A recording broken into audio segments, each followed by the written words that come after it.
Hi everyone, in this video I will show you how to make YouTube Shorts with CapCut Auto Captions.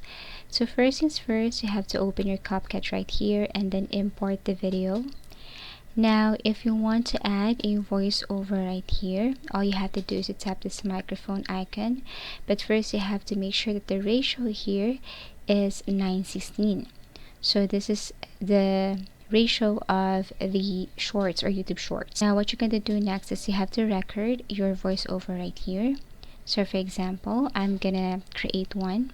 So now I have added the voiceover right here, and if you want to add auto captions, what you're going to do here is you have to basically tap on the text option, go to auto caption right here.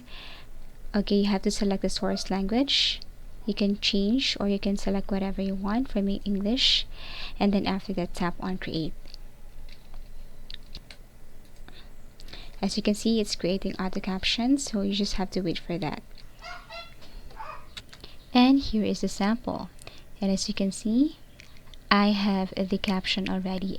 You can also change the font right here and also change the color of your font if you want. And then once you're done with the caption right here, all you have to do is to tap on export, add a title right here, and tap on export. And that's how easy it is to make YouTube Shorts with CapCut Auto Captions. Thank you for watching, and see you again in our next video tutorials.